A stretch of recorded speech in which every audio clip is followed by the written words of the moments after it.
Yesterday visiting y'all, and I collapsed because of a medical issue, and they had to take me to the hospital by EMS out of City Hall. All right, council. My name's Pat Johnson. Y'all know me. I operate an organization called Texas Towing Compliance. I take calls from victims of illegal towing from all over the state, 24/7. Today we're going to talk about predatory towing. It's hurting other bribery, extortion, and corruption within the police department that's supposed to be regulating it.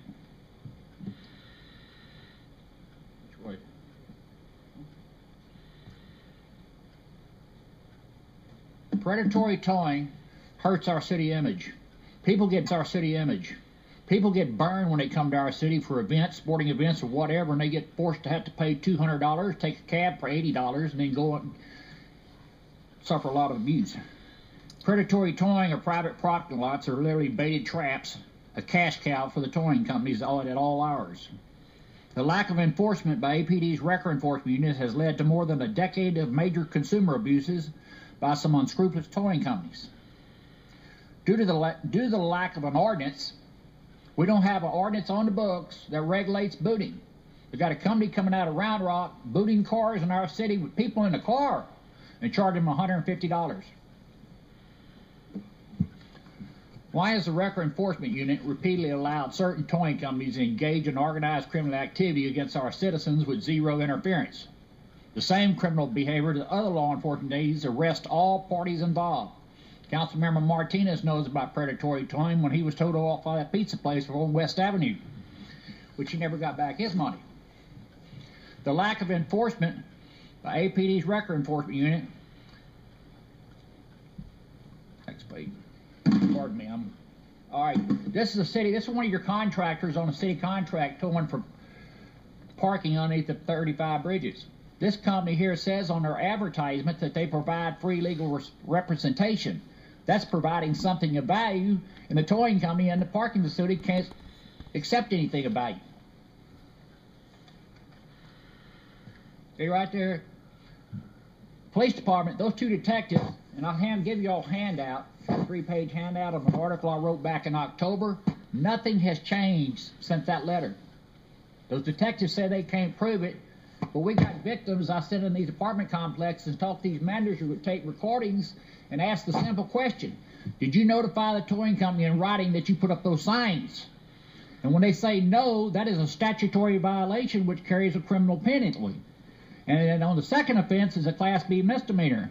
But it's the same offense as the first time DWI, so why aren't the police upholding the law and protecting our citizens? All right, here's another scam that's been going on for 5 years. The our detectives have said there's no violation. Mr. Johnson, your time is up. Will you please complete your thought? Please complete your thought, but your time is expired. All right, this is another violation right here. The detectives in the Record Enforcement Unit state over at 32nd and Red River, they've towed thousands of cars off that parking lot, and the one on the left is a legal sign, and the other one that's still posted today that Detective Ballard said wasn't a violation. There's 2 statutory violations on that sign. And every car that's been towed at that parking lot has been illegally towed, and the police won't do anything about it. Thank you, Mr. Johnson. That's the end of your time. Mayor Pro Tem? Councilmember Sterling. Mr. Johnson, I noticed you got one more slide, and I don't want to take too much of anyone's time, but if you could spend just another minute and explain very, very briefly what you think we ought to do about this. I can't hear a word you're saying. I wonder, sir, if you could explain very briefly in a minute or less what it is you think we ought to do about this. Your last slide, how to address problems. All right, this page right here talks about how we can address this problem. We need to replace the detectives and the sergeant over the Record Enforcement Unit and the Vehicle Abatement Unit, and send those officers and those detectives to San Antonio's Vehicle Crimes Unit to be trained so they know what to do, because there's too much influence peddling within the police department and the towing companies, all linked to towing contractor Southside. I get calls from people all the time from out of state to get in a wreck on 35, never been to Austin before, and the police officer recommends Southside because it's just BS. Why should we have to keep making the news millionaires? Update the current record ordinance. David Douglas told me, well, the police department hadn't said they needed to do anything. Well, we can't expect the police department to do anything to protect the citizens on this issue because of the ties of Southside wrecker, former and current police officers that are members of that family. So y'all have to step forward and update that ordinance. All right, another issue that we have, according to the Record Enforcement Unit, just they answer, can't do answer something. the question, Mr. Johnson. Councilmember Spellman, is he? Go ahead. Go ahead. Although he is answering the question, please keep it very brief, sir. Sir? Although you are answering the question, Mr. Johnson, please keep your answer very brief if you could. All right, I'm hard of hearing, sir. The current record ordinance is outdated. It was written in 2006. It doesn't even conform to the changes in the towing statute that passed in 2012. We need to require that the Bill of Rights are given in English and Spanish, because if you don't know your rights, you ain't got no rights. It's impossible for someone from Chinese to read English. Another thing that people are getting burned on, you should require, and you have the authority, to not allow a vehicle storage facility on a private property impound that's towed out of our jurisdiction to charge the $50 notification fee until after the vehicle's been in the storage facility for 36 hours. That's common sense, because at 1 minute after 24 hours, you get hit with a $50 notification fee, and then the tow bill goes up from $193.30 to close to $300. And a lot of people are losing their vehicles. So I would ask you to follow suit, and you can Google online predatory towing and see how Provo, Utah handled this issue. And if we do the same thing, just like San Antonio, they have a revised ordinance because it puts the enforcement tool in the ordinance.